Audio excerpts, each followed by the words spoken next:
déficience, trop de différence. Au Gabon, elles sont plus de 17 000. Ces personnes infectées par le syndrome d'immunodéficience acquise, encore appelé SIDA, et qui, à ce jour, ont décidé volontairement de ne suivre aucun traitement, selon les données enregistrées par le Programme national de lutte contre le VIH-Sida, dans les 151 centres de dépistage que compte le pays. Nous avons tenté de comprendre la psychose qui existe autour du test du VIH-Sida et le refus volontaire des personnes infectées de se mettre sous traitement antirétroviral. Oui, généralement, c'est difficile. L'annonce est difficile. Donc, des fois, dès que vous avez fait l'annonce, le client ne vous suit plus. Il est partagé entre la peur de déjà recevoir son résultat positif, ce n'est pas facile. Après, le client est partagé entre la peur du regard d'autrui, comment sera sa vie. Donc, généralement, il ne vous écoute pas. Seuls, en couple ou accompagnés d'un proche, ils sont toutefois nombreux à venir se faire dépister. Les raisons de leur engagement volontaire sont généralement les mêmes.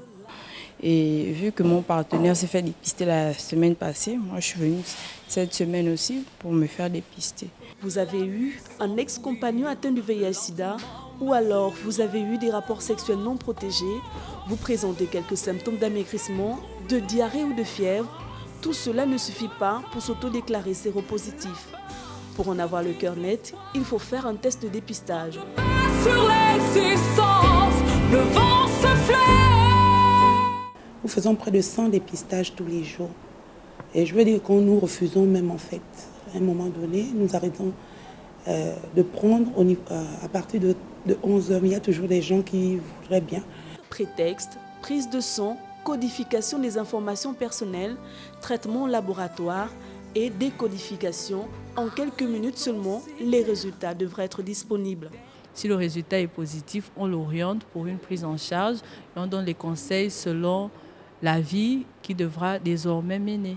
Tous les jours, il ôte la vie, combattant le VIH. La tranche d'âge la plus touchée et qui se fait le plus dépister aussi, c'est les 25-49 ans.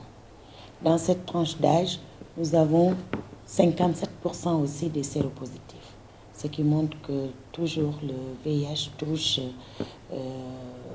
les jeunes en activité et les femmes enceintes en âge de procréer aussi se trouvent dans cette tranche d'âge. Selon le personnel médical, la fiabilité des tests de dépistage serait de 90%. Le test de dépistage est un acte volontaire, rappelle le PNLS. Nul n'a le droit de le faire sans votre consentement. Toutefois, pour plus de fiabilité, le PNLS recommande un dépistage tous les 3 mois.